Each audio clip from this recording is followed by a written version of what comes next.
I haven't done one of these videos in a while, and I think it might be time to bring them back. Or forget and not do another one for 6 months, who knows. But recently, I finally watched Robert Eggers' 2019 film The Lighthouse, and it encapsulates the exact purpose of this video series. For one, yes, I know. It took me entirely too long to watch this movie. And two, there wasn't this whole video essay idea that came to mind that I always try to create for this channel, but I still need to talk about it. I can't get it out of my head. And if you've seen it too, I'm sure you know why. But this is the Finally Watching Movies series where I review popular movies that I am just now watching for the first time and should have seen a long time ago. Make sure to like and subscribe, and let's talk about one of the most beautiful, yet disgusting films I've seen in a while, The Lighthouse.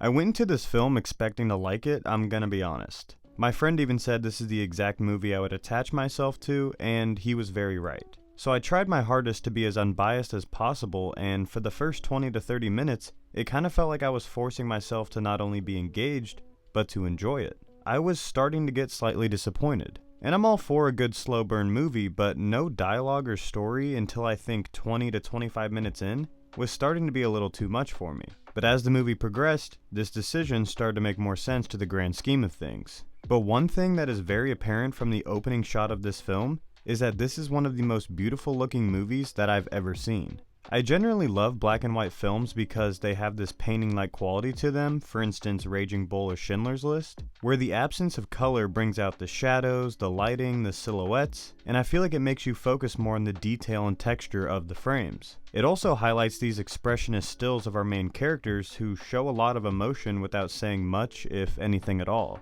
Now I wouldn't say these shots work better or worse than if they were in color, because like a Raging Bull, every frame, every single second of this film looks like a painting. But that's because of the composition. The lack of color is also a very obvious tonal decision, but we will get into that more later. You can tell that every still was carefully crafted, perfected, and extremely purposeful, making it not only flow beautifully, but constantly grabbing your attention. Which I know contradicts what I just said about not being engaged, but that was because of the story. I was completely locked in on the visuals. It felt like a picture book where every single page was a 10 out of 10 photo or painting. Visually, there was not a second wasted, as if every shot took a whole day to perfect. But let's get into the actual story and, of course, the acting. I don't feel like I need to hammer this point in any more than it already has been, but yes, Willem Dafoe and Robert Pattinson are absolutely amazing in this movie. For acting alongside such a powerhouse like Dafoe, Pattinson did a lot better than I expected and honestly had some better moments overall. The only other movies I've seen him in are Twilight and The Batman, and while I do love those films, they didn't give me any glimpse into the range and capabilities he showcased in The Lighthouse. I was stunned by his performance.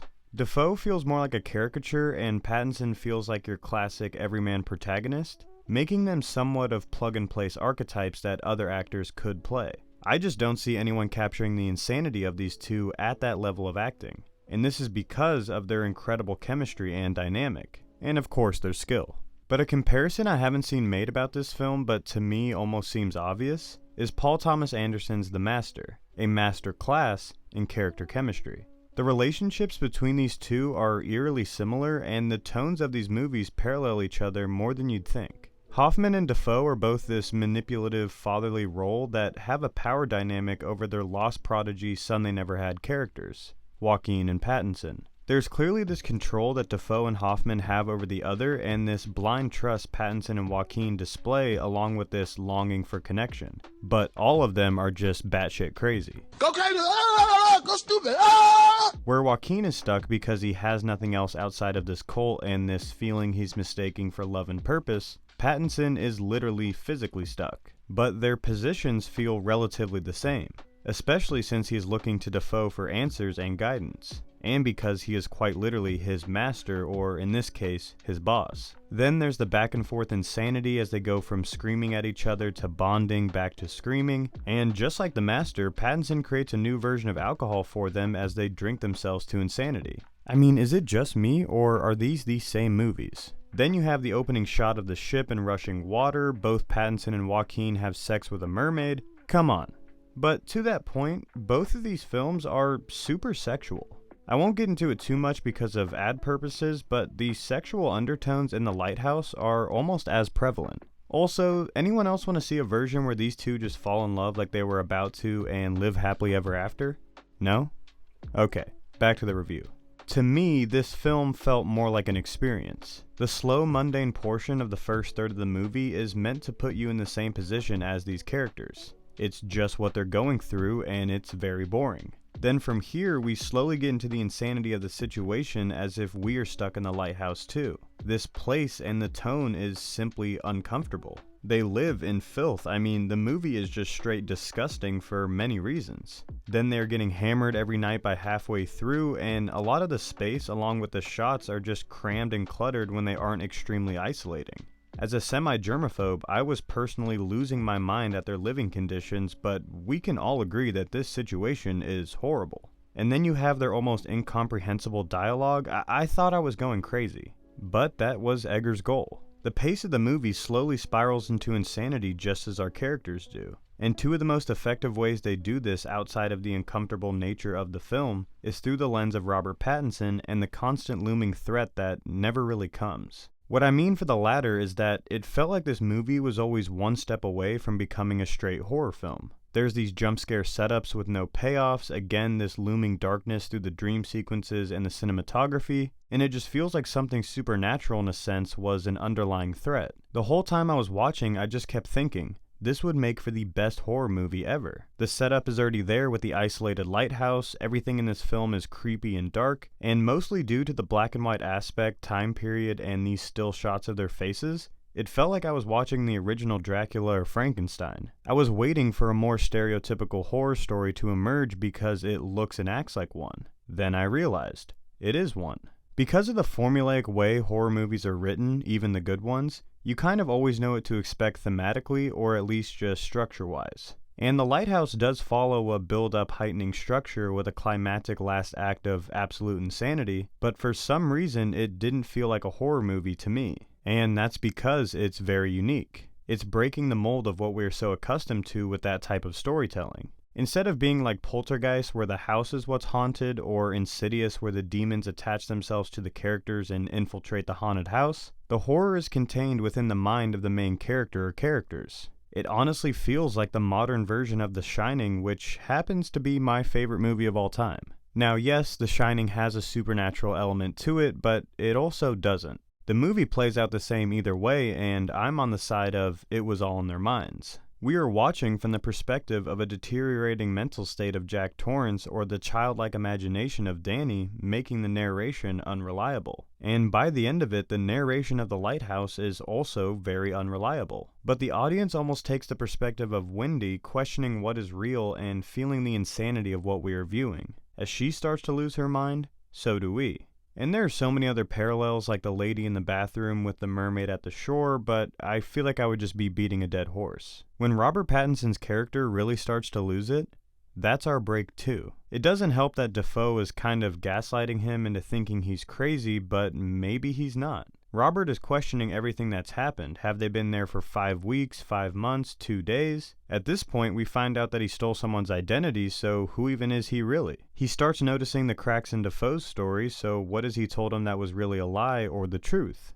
Who is he really? He's seen things that feel real, but were they a figment of his imagination, or is something supernatural really going on? By this point in the film, at least for me, I had all these same questions as I couldn't really pinpoint what I thought was actually going on. And you might be thinking, James, how did you not know this was a horror movie? Well, I kinda went into this blind. I've seen the memes and I knew the basic setup, but I didn't read any descriptions or even a genre label to The Lighthouse. I honestly watched it at random as it popped up on my friend's HBO Max. I went in not knowing what to expect besides the general idea that I would enjoy it. I was thrust into the insanity just as much as they were. The reason I kept thinking it was going in one direction is because I was trying to make sense of what I was watching, which I still can't. This is a horror movie and a great one at that. Going insane is one of my biggest fears personally, and besides The Shining, I haven't seen a movie that really placed me in that mindset like this before. The uncomfortable feeling that lingered and never left is so much more intense than a quick jump scare or a spooky shadow in the corner.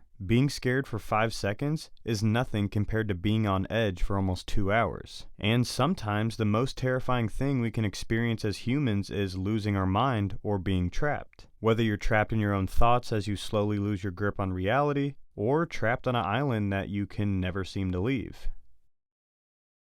This movie is awesome. I don't like to compare movies too much, but this does feel like a perfect mix of The Shining and The Master, two of the best films that I've ever seen. But it has this amazing dark horror medieval twist to it. This movie, for having such a long, slow portion, is pretty metal. Especially the ending with the distorted screams and Defoe being on a dog leash. I mean, this feels like a Black Sabbath music video or something. And I know this is about to sound so cliche and stupid, but I don't know how else to put it. This movie is not afraid to go there, and then push it one step further. God, I hated saying that out loud. But the last thing I wanted to add, because I wasn't sure how it'd fit into the video because it's not necessarily a review or critique, but the symbolism in this movie.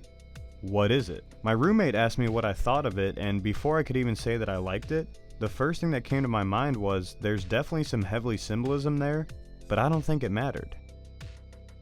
Like, I'm sure there's some stuff there, or maybe I'm just not getting it, but this movie felt so straightforward. And I think that's what I liked about it so much. Do you want to watch Willem Dafoe and Robert Pattinson go crazy for almost 2 hours with amazing visuals? Hell yeah, that's quite literally all I need in my life right now. And I'm sure there's something to be said about the sexual nature of the film. I think I saw something about there being a deleted scene where the silhouette of Robert Pattinson's penis fades into the silhouette of the lighthouse, which I honestly feel like would have added a lot more to the symbolism of this movie, but again, I don't think it matters. Is it about the aggressive nature of male sexuality? Is it about the male psyche, maybe masculinity? Do some of the shots mirror paintings that inspired this film? Maybe it's about men in prison? I don't know, and I honestly don't care. This movie is an experience of what it would be like to be stuck in a lighthouse with just one other person. This film is what it's like to go crazy. So before you go watch another video essay about how it's a critique on this or a symbol for that, just go watch it and get crazy. We need more balls to the wall metal insanity like this, and executed beautifully at that. So if you haven't seen it, just go crazy with two amazing actors and an amazing director. Just go get lost in the Lighthouse. I'm giving it a 4.5 out of 5 on Letterboxd, but that's just because I don't want to jump the gun. While I'm recording this, I honestly already want to give it a 5. So go follow me on there. Also, shout out to my guy Logan for the new edit at the beginning of this video. Let me know what you guys think about it in the comments, and link in the description for his contacts if you need any amazing animation or just visual work done in general. And yeah, I'll see y'all later. Go crazy. Go stupid.